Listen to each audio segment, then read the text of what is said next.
soit le nom du Seigneur. Je vous invite sans tarder à ouvrir ensemble la parole de Dieu dans le psaume 65. J'aimerais avec vous ce matin parler de ce Dieu qui n'a pas de comparable. Qui est comme Dieu? Personne. Amen.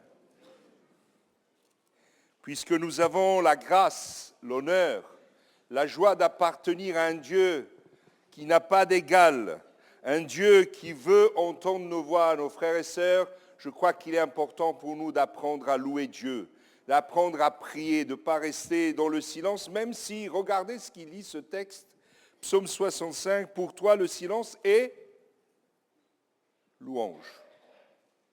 Étonnant, ô Dieu dans Sion, et l'on accomplira le vœu qu'on t'a fait. Toi qui écoutes la prière, tous les hommes viendront à toi. La réalité des fautes me dépasse. Tu feras l'expiation de nos crimes. Heureux celui que tu choisis et que tu fais approcher pour qu'il demeure dans tes parvis. Nous nous rassiserons de bonheur dans ta maison, de la sainteté de ton temple. Par des interventions redoutables, avec justice, tu nous réponds, Dieu de notre salut, en qui se confient toutes les extrémités lointaines de la terre et de la mer. Il a fermi les montagnes par sa force, il est armé de puissance. Il apaise les mugissements des mers, les mugissements de leurs flots et le tumulte des peuples. Celui qui habite aux extrémités du monde sent dans la crainte à cause des signes. Tu remplis d'acclamations l'Orient et l'Occident. Tu visites la terre et tu lui donnes l'abondance, tu la combles de richesses. Le ruisseau de Dieu est plein d'eau. Tu prépares le blé quand tu l'as préparé ainsi, en arrosant ses sillons et en aplanissant ses mottes, tu la détrempes par des ondées, tu bénis ses germes. Tu couronnes l'année de tes biens et tes sentiers ruissellent de sève. Ils ruissellent les pâturages du désert et les collines ont l'allégresse pour ceinture. Les pâtures se recouvrent de menu bétail et les vallées se revêtent de froment. Les clameurs de joie et les chants retentissent. Amen. Quel texte incroyable et merveilleux. Il dit dans ce texte, pour toi le silence est louange au Dieu dans Sion et l'on accomplira le vœu qu'on t'a fait. Je crois que c'est bon de savoir aussi par moments rester en silence, mais n'oublions pas que Dieu nous a voulu aussi donner l'occasion d'élever nos voix à l'Éternel. Amen. Et dans ce texte, il dit au verset 3, « Toi qui écoutes la prière », c'est le centre de ce psaume. « Toi qui écoutes la prière ». Je lisais ce texte et je me rendais compte combien finalement Dieu est capable d'écouter, ça fait partie de sa nature. Dieu entend nos prières. Même lorsque nous doutons que Dieu nous entende. Il arrive parfois que nous puissions se dire, j'ai prié, mais est-ce que Dieu entend ma prière? Moi, je voudrais te dire, mon frère, ma sœur, sa parole dit que Dieu entend la prière. C'est une réalité. Il n'y a pas de petits points, il n'y a pas d'autre chose. Dieu entend la prière. Mais il arrive parfois que nous n'entendons plus forcément la voix de Dieu. Et c'est pour ça qu'on ne prie plus. On n'a plus de dialogue, plus d'échange avec Dieu. C'est comme si Dieu était devenu, excusez-moi, un distributeur de bénédictions ou une boîte à pharmacie. Quand j'ai un bobo, je vais voir la boîte à pharmacie. Et une fois que le bobo est réglé, je repars dans mes occupations, dans ma vie de tous les jours. Si vous regardez bien les Écritures, ce qui a souvent amené le peuple à s'éloigner de Dieu, c'est le manque de relation avec Dieu lui-même. Et non pas parce que Dieu n'en voulait pas. Souvenez-vous, quand le peuple hébreu est sorti d'Égypte, qu'est-ce que Dieu avait prévu? Est-ce qu'il ne les avait pas invités à se purifier, à se préparer à une rencontre avec lui? Et il a dit, voici, il y aura une montagne que personne ne monte. Mais au grandement, au bruit qu'il y avait, le peuple va voir Moïse en lui disant, Moïse, écoute, fais une chose, vas-y toi, et tu nous diras ce qu'il en ressort. Frères et sœurs, je crois que Dieu veut nous parler de manière personnelle. Ne vous attendez pas que tout seul j'aille voir le Seigneur, moi je vais le voir déjà pour mes problèmes à moi. Amen. Oui, je prie pour l'Église, Mais je crois que la réponse que tu attends d'avoir, mon frère, ma sœur, c'est à toi d'aller la chercher devant le Seigneur. Oui, Dieu peut répondre tantôt d'une manière, tantôt d'une autre, mais Dieu veut entendre ta voix proclamer sa bonté. Alors si tu es resté sur la première phrase qui dit « Pour toi le silence est louange au Dieu », mais tu n'as pas lu le reste. Il est question de cette prière. Dieu écoute. Dieu est miséricordieux, Dieu est saint, il est juste. Et Malachie chapitre 3 verset 6 dira, il ne change. Amen. Avez-vous déjà rencontré quelqu'un qui ne change pas? Mais vraiment, parce que généralement quand on revoit quelqu'un, on dit, tu n'as pas changé. Et dès qu'il tourne le coin de la rue, oula, il a pris un coup de vieux quand même. Hein? Il n'a pas changé, mais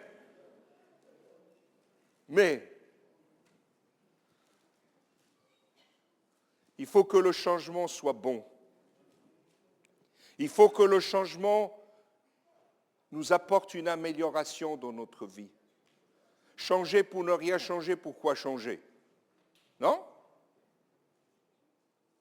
Et ce n'est pas la tenue vestimentaire qui doit faire de nous un bon chrétien. Excusez-moi si le terme existe, parce que pour moi, je crois qu'il n'est pas question de chrétien, mais question de disciple. Non? Ce n'est pas l'habit qui fait le... Amen. Ce n'est pas ce que je fais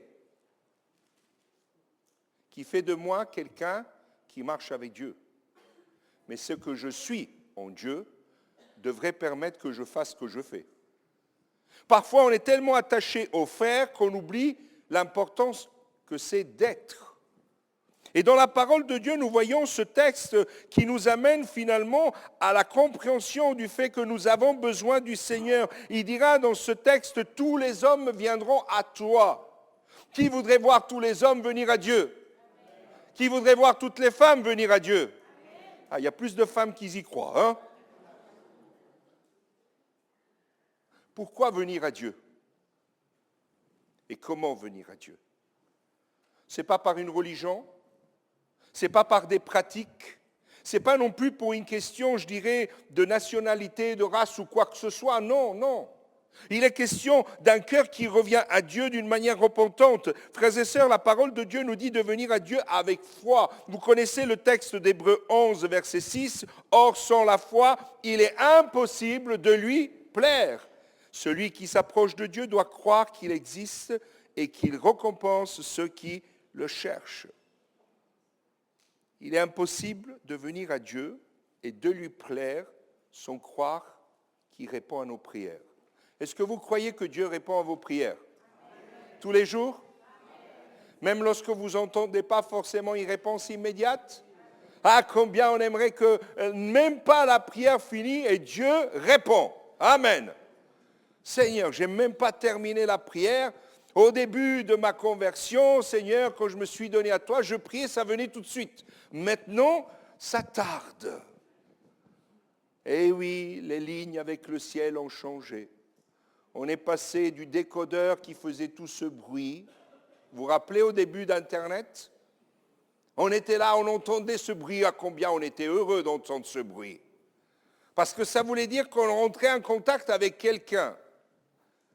Et avec le Seigneur, tu ne dois pas attendre ni un bruit, ni un frissonnement, ni, excusez-moi, les poils qui s'hérissent, parce que ça n'a rien à voir. Ce que tu dois croire, c'est que toutes les fois que tu inclines ta tête et que tu commences à élever le nom du Seigneur, il est là pour t'entendre. Que tu puisses le ressentir ou pas. Cette semaine, je ne sais pas si vous avez entendu cette histoire de cet homme qui a été retrouvé dans les profondeurs de la terre suite à un éboulement. Cet homme, il est resté plusieurs jours, 14 jours. 14 jours, dans le froid, dans l'obscurité, avec l'eau jusqu'à la taille, même pas un t-shirt. Alors vous imaginez pendant 14 jours cet homme, qu'est-ce qu'il a fait? À votre avis? Il a espéré. Il a espéré. Il a attendu que quelqu'un vienne parce que lui, il était dans l'impossibilité. Peut-être ce matin, toi-même, tu es dans cette attitude en te disant, Seigneur, moi j'espère, mais tu n'es pas en train d'espérer en quelqu'un qui peut-être ne viendra pas, mais dans quelqu'un qui est déjà là. Et si aujourd'hui les difficultés arrivent jusqu'à une certaine hauteur, et tu cries à Dieu, oui, les choses peuvent changer, je le crois. Mais dis-toi aussi, Seigneur, pourquoi elles sont arrivées à telle hauteur, les difficultés? Qu'est-ce que j'ai pu peut-être négliger pour me retrouver dans cette situation? Qu'est-ce que j'ai fait, Seigneur, pour finalement me retrouver dans cette épreuve? Souvenez-vous d'un homme qui va entendre Dieu lui parler. Et il va partir dans l'autre sens. C'était qui? Vous le connaissez tous, hein? Jonas. Il y a quelqu'un qui s'appelle Jonas ici? Ah. Qui donnerait forcément un prénom comme ça à son fils? Jonas. Hein? Il dira, tu as été dans le ventre du poisson, ta maman t'a porté, et au bout de 9 mois, elle a dit, stop, c'est bon, allez, sors. Jonas. Dieu lui parle à Jonas. Est-ce que vous croyez qu'il n'y a que Jonas qui peut entendre la voix de Dieu? Bien des fois, Dieu nous parle, mais nous, on ne l'écoute pas. Et on part dans l'autre direction. Et après, il nous arrive des bricoles, voire pire. On est obligé de se faire jeter dans la mer parce que nos problèmes attirent des problèmes aux autres. C'était le cas de Jonas. Et ces hommes qui ne connaissaient pas Dieu, ils lui disent, mais nous, on ne veut pas faire une erreur envers ton Dieu en te jetant à l'eau. Il dit, mais vous n'avez pas le choix, il faut me jeter à l'eau. Il aurait pu se jeter lui-même à un certain moment, Jonas. Est-ce qu'il avait la flemme? Un peu comme nous, parfois, d'aller à la réunion de prière. Alors moi, je voudrais vous dire que le Seigneur vous jette à l'eau. Ah non, pasteur, oui, que le Seigneur vous jette à l'eau. Parce que si aujourd'hui il vous jette à l'eau, ça veut dire qu'il y a encore une possibilité de vous rattraper par le bout des cheveux. Parce que les choses, elles peuvent changer tellement rapidement que finalement, on n'aura plus forcément la possibilité de se rassembler, de prier ensemble. La Bible dit, travaillez tant qu'il est jour. Souvenez-vous, il y a quelques années en arrière, d'un coup, on s'est retrouvés confinés. Combien ont dû finalement se résoudre à prendre leur Bible? Au lieu de s'attendre de venir et prendre un repas déjà tout prêt à l'église, le pasteur a préparé. Il y avait une jeune fille qui était dans notre assemblée, elle m'a dit, pasteur, je me suis rendu compte de combien je m'étais appauvri spirituellement parce que je ne prenais pas ma Bible, j'attendais de venir à l'église pour avoir le message du Seigneur. Et j'ai réappris à prendre ma Bible, à lire, à méditer, à réfléchir. Et pour cela, il faut une tête. Vous en avez une? Il faut s'en servir. Il faut l'utiliser, cette tête. Et quand cette tête, finalement, elle rentre en communion avec Dieu, elle nous montre, elle nous dit qu'il y a quelque chose pour laquelle nous avons besoin de revenir au Seigneur et dire, Seigneur, je te demande pardon. Lorsque vous lisez la parole de Dieu ce matin, j'étais en train de lire en Ézéchiel et je me rends compte de combien d'avertissements Dieu donne au peuple par Ézéchiel, combien d'avertissements Dieu donne par ses prophètes. Et le peuple, qu'est-ce qu'il fait? Mais on écoutera le prochain message. Il ne priait pas, il s'adonnait à ses habitudes, il en a pris d'autres qui ne faisaient pas partie de ses coutumes, parce qu'une fois qu'on est dans le péché, on ne patauge pas, on nage dans le péché. On va dans les profondeurs du péché. Et finalement, ils se sont éloignés de Dieu. Et après, qu'est-ce qui s'est passé? Il y a eu une première déportation et une deuxième déportation. Quelle catastrophe! Vous croyez que Dieu a changé? Parce que je vous ai lu le texte de tout à l'heure, Malachie chapitre 3, verset 6. Dieu ne change pas. Et alors pourquoi aujourd'hui Dieu changerait? S'il y a des épreuves, vous savez, c'est pour que Dieu finalement nous dise, oh, reviens à l'essentiel. Reviens à l'essentiel. Ce matin, j'ai retrouvé un article de l'inauguration du local ici. Il date d'un peu, hein? Un article de journal qui parlait de l'inauguration de ce lieu. Un de ces jours, on le lira ensemble. Et il fait rapport de ce qui se passe dans ce lieu. La parole de Dieu nous dit, ma maison sera appelée maison de... Mais que se passe-t-il si le peuple ne prie plus? Est-ce que c'est écrit, ma maison sera appelée maison de chansons? Non. Parce que chanter, c'est presque naturel, on le fait, vous chantez sous la douche. Vos voisins me téléphonent, ils disent, ils chantent sous la douche. C'est bien, louez le Seigneur, acclamez Dieu. Mais la parole de Dieu nous dit d'être un peuple qui prie. Vous savez pourquoi? Parce que quand le peuple de Dieu prie, l'enfer tremble. L'ennemi n'a plus de prise. Dans ce texte, il est question finalement de comprendre pour nous que lorsqu'on prie, lorsqu'on demande au Seigneur, on jouit de la grâce de Dieu, de la bonté de Dieu. Regardez Jacques chapitre 4, verset 3, qui dira, vous demandez, vous ne recevez pas parce que vous demandez mal, afin de tout dépenser pour vos passions. Quelles sont tes passions? Parfois, on priait dans le temps, Seigneur, donne-moi du temps pour évangéliser. Maintenant, on dit, Seigneur, donne-moi du temps pour me reposer. Qui pense à ça ce matin?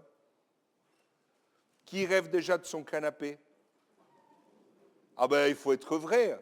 Mais frère, toute la semaine, c'est long, c'est lourd, c'est compliqué. Oui, je ne doute pas, pour tous. Et pour autant, est-ce qu'on n'a pas besoin de dire, Seigneur, donne-nous de nouvelles priorités? Vous savez, plus on s'installe dans ces choses, moins on en fera. On est tellement habitué, finalement, le canapé a pris notre forme. Si quelqu'un s'assoit, il ne peut pas y aller. Hein? Ah non, il a pris notre forme. Terrible, hein?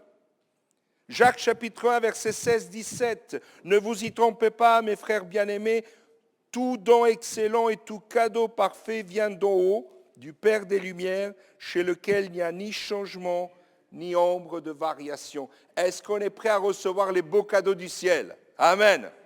Vous avez déjà vu les enfants à Noël? Quand c'est le moment des cadeaux? Hein? Qu'est-ce qu'ils font? Ils y vont traînant des pieds, disent mince, des cadeaux. Où est-ce qu'ils courent? Vous avez été enfant? Ça vous est arrivé? Vous avez déjà fouillé les placards pour trouver les cadeaux? Les cadeaux d'anniversaire, allez. Hein? Non? Vous êtes trop sérieuse, ma sœur. Mais vous avez raison, il ne faut pas forcément fouiller, ça ne doit pas être forcément un instinct. Mais parfois, on a envie de savoir ce qu'il y a. Non? Et si on voit une grande boîte? Alors je me rappelle, il y a des années en arrière, mon fils a fait un petit truc, une grande boîte, une boîte plus petite, plus petite, plus petite, plus petite, plus petite, pour arriver à un truc tout petit. Mais ce n'est pas la dimension qui compte, non? Quoique quand même.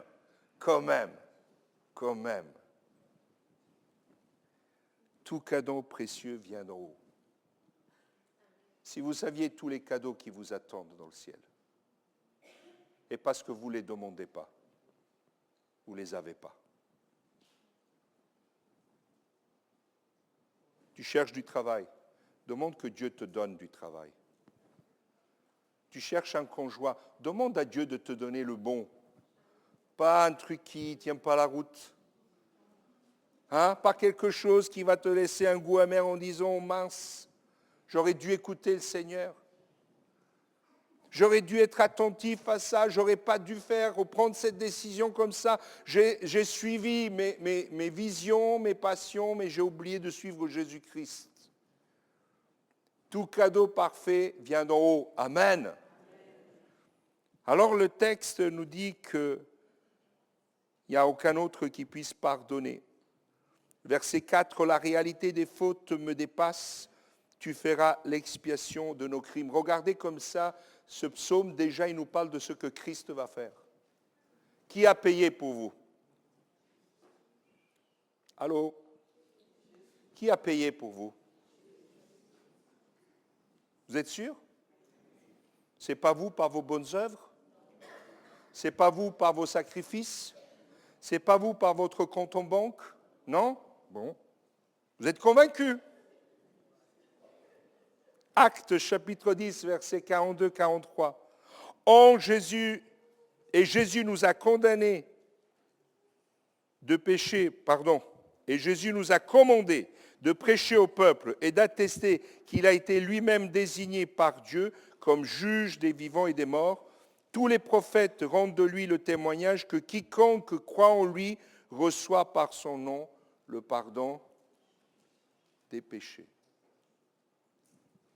Lorsque on discute avec les personnes ou dans les entretiens ou même lorsque on a la possibilité de rencontrer quelqu'un, on commence à discuter, on voit comment les différentes théologies ou les différentes religions ont pu finalement faire croire aux uns aux autres qu'il y a le salut de différentes manières. Un jour, quelqu'un m'a dit, vous savez, peu importe le Dieu que vous adorez, c'est la même chose. C'est faux. C'est faux. J'étais en visite chez un chrétien et son papa me dit à un moment, alors son papa lui rendait la vie difficile à ce frère, et alors il essaye un peu de mettre la pression et commence à me dire, moi, Dieu, quand je le prie, il ne me répond pas. Et moi, je dis, moi, mon Dieu, quand je le prie, il me répond. Moi, Dieu, quand je lui dis les choses, il ne m'écoute pas. Je dis, mais moi, mon Dieu, quand je lui parle, il m'entend et il me répond. Moi, Dieu, si je lui demande de me guérir, il ne me guérit pas. Je dis, mais moi, mon Dieu, quand je le prie, pas seulement il me guérit, il me relève.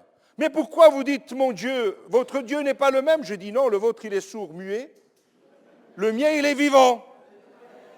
Amen. Est-ce que tu crois dans un Dieu vivant? Alors les propos du monde ne devraient pas t'amener à oublier quelle est ta responsabilité autant qu'enfant de Dieu que d'élever ta voix à Dieu tous les jours. Paul dira, priez sans cesse. Ouais, mais comment je vais faire à prier toute la journée? Si tu étais comme cet homme, au fond, dans les entrailles de la terre pendant 14 jours, je pense que tu aurais prié toute la journée. Tu ne serais pas là en train de regarder ton iWatch ou je ne sais pas quoi, pour regarder si tu as prié 5 minutes ou 1 heure. Tu te dis, Seigneur, tant qu'on ne vient pas me libérer, moi je crie à toi. Il y a toujours une espérance, Seigneur, jusqu'à la dernière seconde, Seigneur. Je veux m'attendre à toi, Seigneur. Est-ce que vous aurez prié 5 minutes pour votre salut? 10 minutes? Un petit quart d'heure? Ou est-ce que vous aurez crié à Dieu? Jonas va crier à Dieu. Il est dans le ventre du poisson, au fond des entrailles, en bas, sous l'eau. Il devait bien sentir, Jonas. Quand il est sorti de là, je peux vous dire que ça ne sentait pas la rose, Jonas. Mais vous savez, notre vie, quand on s'éloigne de Dieu, elle ne sent pas bon non plus. On ne peut pas sentir le parfum de Christ quand on s'éloigne de Dieu. On ne peut pas sentir le parfum de Christ donc quand on désobéit. Lui qui a été exemplaire dans l'obéissance pour aller jusqu'à la croix, il dit la parole de Dieu. Père, non pas ma volonté. Ah, elle est belle cette phrase. On la sort parfois des placards quand on doit dire à quelqu'un, tu sais, il faut obéir. Le Seigneur l'a dit. Mais quand ça te touche toi en première personne, est-ce que tu l'appliques cette parole? Être prêt à aller jusqu'au bout de ce que le Seigneur te demande. Dieu attend la prière du pécheur repentant et cette prière, elle est entendue par Dieu. Vous connaissez ce texte de l'évangile de Luc au chapitre 23, versets 41 à 43. Vous le connaissez par cœur. C'est un homme qui se trouve à être mis à mort en même temps que Jésus lui-même. Cet homme, c'est un brigand. Et il ne va pas faire une longue prière. Qu'est-ce qu'il va dire, cet homme? Pour nous, c'est justice, car nous recevons ce qu'ont mérité nos crimes. Mais celui-ci n'a rien fait de mal. Et il dit à Jésus, regardez la prière, souviens-toi de moi quand tu viendras dans ton règne. Une prière courte et intense. Et la réponse de Dieu, est-ce qu'elle est venue? Qu'est-ce qu'il lui dit? Je te dis, en vérité, aujourd'hui tu seras avec moi. Amen, alléluia. Mais ce n'est pas normal, Seigneur, un brigand, tu y réponds tout de suite et moi non. Qui a déjà dit au Seigneur, tu ne réponds pas assez vite? Levez la main. Ah, vous avez peur, hein? Oui, ça arrive, parce qu'on voudrait que Dieu réponde tout de suite, voire même pas besoin de poser la question, puisqu'il connaît tout, Seigneur, tu réponds. Et pourquoi Dieu veut que tu le dises? Pourquoi Dieu veut que tu confesses ton besoin? Pourquoi Dieu attend que tu confesses le fait que par toi-même tu n'y arrives pas? Parce que Dieu aime prendre soin de ceux qui s'attendent à lui. Et s'attendre à lui, c'est être capable de dire, Seigneur, je ne m'attends pas à moi-même, je ne m'attends pas à mes forces, je ne m'attends à rien au niveau des hommes, je m'attends à toi seul, Seigneur. Toi, tu as autorité. Toi, tu as puissance, Seigneur, pour changer les choses. Tu changes le mal en bien. Alléluia. Il n'y a aucun autre qui ait le pouvoir que Dieu a. Les versets 6 à 9, il dira, par des interventions redoutables avec justice, tu nous réponds. Est-ce que Dieu répond encore aujourd'hui par des actes incroyables? Allô? Est-ce que Dieu répond encore aujourd'hui par des actes incroyables? Amen. Et vous ne croyez pas qu'on devrait aussi le dimanche rendre gloire à Dieu et dire Seigneur merci parce qu'encore cette semaine tu m'as fait grâce. Seigneur merci parce que le but c'est pas d'apporter un enseignement aux uns aux autres pendant la prière. C'est pas ça la prière. La prière c'est rendre grâce à Dieu pour sa bonté, sa miséricorde. Seigneur merci parce que tu m'as protégé. Merci Seigneur parce que tu as pourvu à mes besoins. Seigneur merci parce que j'ai vu ta gloire encore en toucher quelques-uns autour de moi. Seigneur merci pour mes collègues. Non, pas les collègues. Quand même. Mais vous croyez que Dieu vous a envoyé là où vous travaillez, pourquoi? Pour vous? Mais non, c'est pour eux. Vous êtes missionnaire. Amen. C'est quoi être un missionnaire? Je vous écoute. Aider les gens. La Sécu, ils sont missionnaires. C'est aller dans un terrain qui n'est pas conquis et apporter un message qui n'est pas forcément toujours apprécié et reçu. Et pour autant, on y est, on y va et on fait ce qu'on a à faire. Pourquoi Dieu? Parce que Dieu nous a dit, vas-y. Ce n'est pas toujours facile. Vous vous rappelez de Jean? Qui se rappelle de Jean? L'apôtre Jean. Oui. Où est-ce que Dieu l'envoie? Il l'envoie sur les îles parce qu'il a demandé du repos et Dieu l'envoie à Patmos.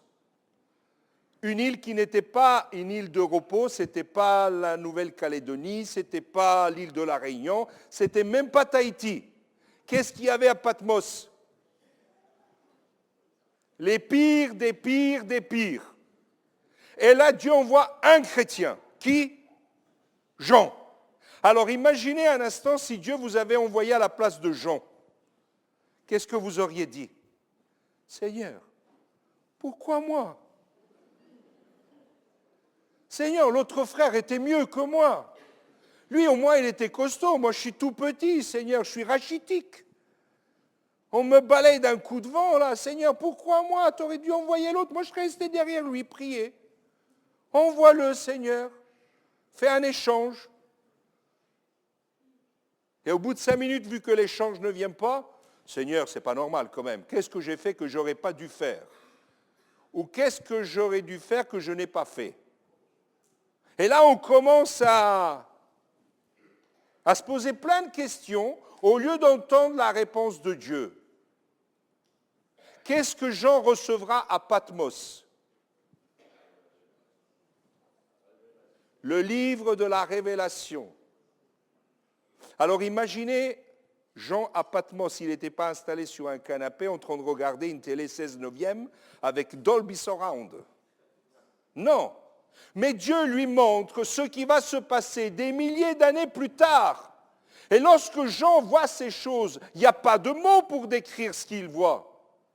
Il ne peut pas décrire les avions, ça n'existait pas. Alors il voit des oiseaux de fer, il exprime les choses comme il peut.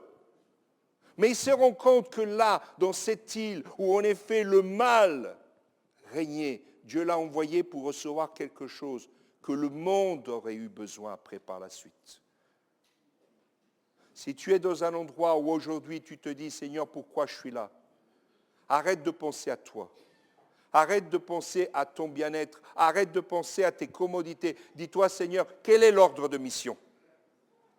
Et lorsque Jean a terminé de recevoir ce qu'il devait recevoir de la part de Dieu, Dieu l'a ramené à nouveau parmi les siens. Amen. Dieu est capable de te ramener dans les situations de difficulté, mais il est capable aussi de t'en sortir. Mais nous, on cherche toujours le petit carreau, voilà, là-bas, sortie de secours. Dès qu'on a un problème, on cherche la sortie de secours. J'ai connu quelqu'un qui, lorsqu'il se rendait dans un magasin, la première chose qu'il cherchait, c'était l'issue de secours. Il était rassurant. Est-ce que nous cherchons la présence de Dieu? Dieu écoute la prière parce qu'il est un Dieu vivant. 1 Roi chapitre 18, versets 36 à 39. Vous vous rappelez de ce texte qui nous parle de la prière qui va être élevée.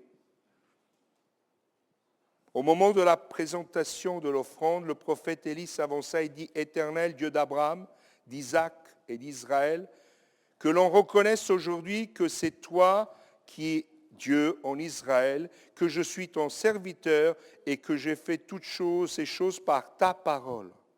Réponds-moi, ô Éternel, réponds-moi, afin que ce peuple reconnaisse que c'est toi, Éternel, qui es Dieu, et que c'est toi qui ramènes les cœurs. » Alors le feu de l'Éternel tomba. Il consuma l'holocauste, le bois, les pierres et la terre, et il absorba l'eau qui était dans le fossé. Quand tout le peuple vit cela, ils tombèrent la face contre terre et dirent, « C'est l'Éternel qui est Dieu, c'est l'Éternel qui est Dieu. Amen. » Lorsque le peuple de Dieu prie, lorsque le peuple de Dieu fait usage de sa parole pour proclamer la victoire et les promesses de Dieu, croyez-moi, il y a des choses qui se passent. Dans un des livres sur le réveil, je lisais un jour cette histoire d'une église qui priait pour un réveil. Ils priaient, ils criaient à Dieu. Et un jour, il y avait quelque chose qui s'est passé parce que de loin, tout autour de la ville, on voyait comme s'il y avait un incendie sur l'église. À tel point que les pompiers sont partis. Mais ils n'avaient pas reçu d'appel d'urgence. Et quand les pompiers sont arrivés, ils ont vu une foule de personnes qui rentraient dans l'église, des femmes qui avaient jusque-là été dans la prostitution. Elles venaient pour confesser leurs péchés, pour leur donner leur vie à Jésus. Et en effet, il n'y avait pas de feu matériel, mais il y avait le feu de l'esprit. Les gens y venaient confesser leurs péchés, ils donnaient leur cœur au Seigneur. Est-ce que nous sommes prêts, nous, à le vivre?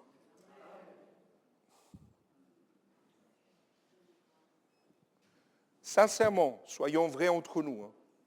Est-ce qu'on est vraiment prêt à le vivre? On l'espère, on le souhaite, on le demande, mais je ne suis pas sûr qu'on est prêt à le vivre. Je ne suis pas sûr qu'on est prêt à payer le prix. Parce que lorsque ce genre de choses arrive, il y a un prix à payer. Oui, le Seigneur a payé le prix pour nous, mais ce n'était pas gratuit pour lui. Non? Qu'est-ce que Dieu attend de nous? Qu'on reste tranquille sur nos chaises? Ou peut-être qu'on fasse, je ne sais pas, une assemblée générale sur pouvons-nous changer nos chaises? Il y a des années de cela, je suis allé visiter une église et l'église était installée dans un ancien cinéma. Ils avaient gardé les fauteuils du cinéma. Et vous vous installez dans le fauteuil, et il laissait qu'un peu de lumière sur l'estrade. Sincèrement, j'avais l'impression d'être dans un dortoir. Et je me retournais d'un côté, de l'autre, je me disais, qui c'est qui va ronfler le premier? Frères et sœurs, que le Seigneur nous réveille. Et si pour nous réveiller, il faut nous secouer, alors je dis, Seigneur, vas-y, fais-le. Avons-nous besoin d'être encore secoués? Ou ce que nous avons vécu, ça nous a suffi pour comprendre que s'éloigner de la prière, s'éloigner de la véritable relation avec Dieu, c'est s'éloigner de Dieu lui-même. Et lorsqu'on s'éloigne de Dieu, on laisse le terrain à l'ennemi. Parce que c'est lui qui va après nous réveiller. Vous inquiétez pas, il va s'en occuper. Mais s'il y en a un qui ne veut pas que vous priez, c'est l'ennemi. À chaque fois que vous essayez de prier chez vous, qu'est-ce qui se passe? Téléphone sonne. On sonne à la porte. Vous continuez de prier. Et les enfants se réveillent. Le mari ou la femme se réveille aussi. Tu ne m'as pas ramené le café au lit ce matin. La Bible dit, quand tu veux prier, rentre dans ta chambre. Ferme la porte derrière toi, mets-toi à genoux, et là, dans le lieu secret, Dieu te répondra. Est-ce que Dieu répond encore dans le lieu secret? Est-ce que vous avez une chambre haute? Hein? Est-ce que vous avez un endroit où vous vous retrouvez finalement, vous laissez votre téléphone de côté? Aujourd'hui, on a un temps de jeûne et prière, mais moi, j'aimerais prochainement qu'on puisse prévoir un moment de jeûne et de prière, mais on va jeûner de tous les téléphones portables, les tablettes, les montres connectées. Vous allez vous déconnecter du monde pour vous connecter au Seigneur. On va prendre notre Bible. Ça change la vie. Hein? Parce que là, sur la tablette, c'est facile de chercher une référence. Jean 3, 16. Bah. Je ne suis même pas sûr qu'on sache encore si Jean c'est dans le Nouveau ou dans l'Ancien Testament. Ah, croyez-moi, parfois j'entends quand même feuilleter. Hein? Et si on cite quelques prophètes, vous savez, les prophètes un peu mineurs, ils ont écrit quelques pages. Alors là, on est perdu, il faut aller chercher le numéro de la page. Ah, il existait lui, ah bon, il était là.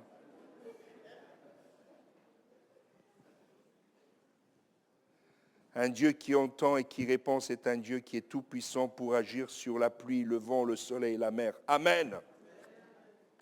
Un Dieu qui entend et qui répond est un Dieu omniscient. Il est présent partout. Un Dieu qui entend et qui répond à la prière est un Dieu qui possède une sagesse et une puissance infinie. Ce n'est pas comme toi tu veux, c'est comme lui il veut. Amen. Toi peut-être tu ne sais pas pourquoi Dieu ne permet pas que tu puisses aller plus loin. Peut-être tu ne sais pas pourquoi ta voiture s'est arrêtée à tel endroit. C'est seulement après que tu découvres que Dieu en effet t'a protégé, t'a gardé, t'a empêché de vivre quelque chose qui aurait pu être catastrophique. Un Dieu qui entend et répond à la prière est un Dieu qui opère des miracles encore aujourd'hui. Amen. Il y a un frère qui doit témoigner dans les prochains jours. Il avait subi lui aussi, un de plus, un décollement de la rétine. Et il m'a appelé la semaine dernière pour dire, frère, il faut quand même que je vous le dise. Mais oui qu'il faut le dire. Tu ne vas pas garder ça pour toi. Je dis, pas seulement tu me le dis à moi, il faudra le dire à l'église. Donc je ne vous dis pas qui c'est, comme ça vous n'irez pas le voir tout de suite. Un Dieu qui répond à la prière est un Dieu d'amour et d'une infinie miséricorde.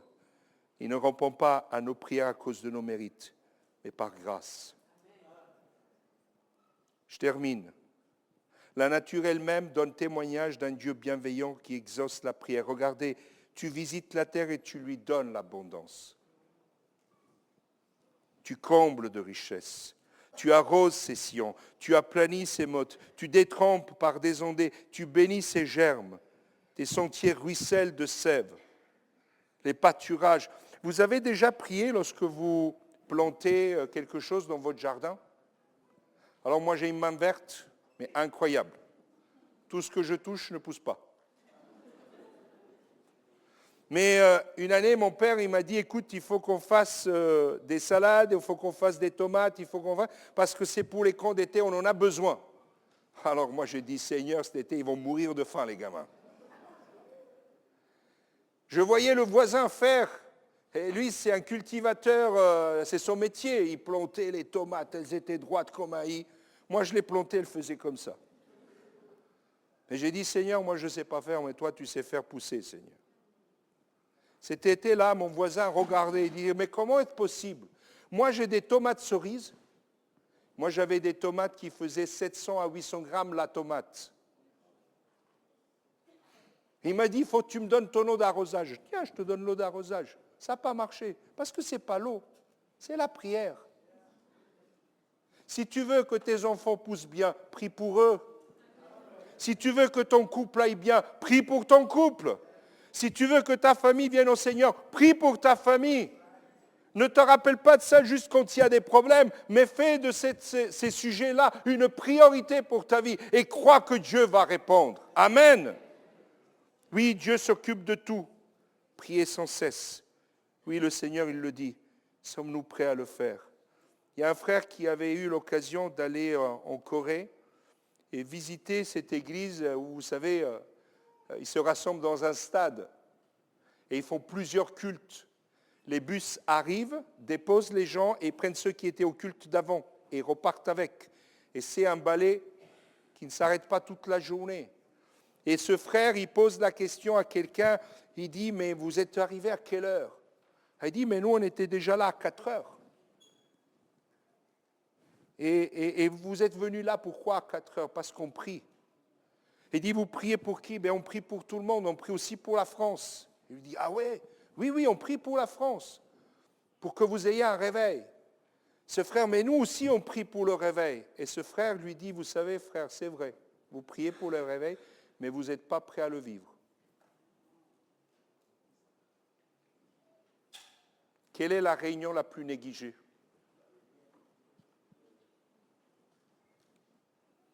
Quelle est la réunion qu'on néglige le plus? On veut voir des âmes sauvées et on n'est pas présent à l'évangélisation. On veut voir des miracles et on n'est pas prêt d'être là à la réunion de prière. Alors oui, c'est bien d'être là le dimanche, merci. Mais Dieu n'est pas le Dieu du dimanche. Il est le Dieu de tous les jours. N'est-ce pas? Est-ce que vous voulez voir cette ville changer? Avec tout le respect de ceux qui se sont présentés aux élections, ils vont changer quelque chose, j'espère en bien, mais ils ne pourront pas changer les cœurs. Par contre, nous connaissons quelqu'un qui peut changer le cœur. C'est qui? Qui a changé votre cœur? Est-ce qu'on est prêt à lui dire, Seigneur, va jusqu'au bout du changement? Ah, il va faire le ménage. Hein. Il va y aller par le vide. Hein. Il y a plein de choses dans notre vie qui n'ont pas lieu d'être. Mais il y a des choses qui doivent prendre toute la place. Et la prière en est une. On ferme nos yeux. On prie ensemble. Je voudrais vous inviter ce matin, non pas seulement à que je prie pour vous, mais qu'on puisse prier ensemble, chacun de son côté. Dire, Seigneur, ce que j'ai entendu, je veux le mettre en pratique, Seigneur. Seigneur, je veux être un homme ou une femme de prière. Seigneur, je veux me tenir à la brèche, Seigneur, pour ma famille. Je veux me tenir à la brèche pour l'Église. Je veux me tenir à la brèche, Seigneur, pour mon conjoint, pour mes enfants. Seigneur, je veux me tenir à la brèche, Seigneur, pour ceux et celles qui souffrent. Seigneur, je veux être un homme de prière, pas un homme qui simplement regarde en spectateur, mais je veux agir, Seigneur, et croire dans la puissance de Dieu. Croire dans le fait que lorsque nous te prions, tu agis, Seigneur. Et encore ce matin, Seigneur, nous invoquons ta grâce sur nos frères, nos sœurs qui sont malades, et nous confessons que tu les guéris, Seigneur. Nous confessons ta grâce, Seigneur, sur tous ceux et celles qui sont pour l'instant encore perdus à cause de leurs péchés. Nous te prions, Seigneur, éclaire leur cœur, éclaire leur vie, Seigneur. Change la vie de nos enfants, Seigneur. Change la vie des conjoints encore inconvertis, Seigneur. Viens, Seigneur, s'il te plaît. Pose ta main sur ton Église. Seigneur, oui, cette maison doit être appelée maison de prière. Mais Seigneur, pas d'une prière quelconque, mais d'une prière fervente, remplie de foi, parce que nous croyons que tu es vivant et tu agis encore aujourd'hui. Oui, tu entends toutes les prières. Seigneur, tu entends les prières, Seigneur, qui sont faites avec sincérité, avec vérité. Seigneur, tu ne cherches pas la prière qui se met en valeur, mais tu cherches la prière de celui qui vient à toi avec un cœur contrit. Pardonne-nous, Seigneur, pour toutes les fois où nous t'avons prié d'une manière qui ne te convenait pas. Pardonne-nous pour toutes les fois, Seigneur, que nous n'avons même pas prié, mais nous attendions une réponse. Mais Seigneur, nous voulons te dire encore, fais de nous des hommes et des femmes de foi, Seigneur. Nourris notre cœur, Seigneur, par ta parole, par l'action du Saint-Esprit.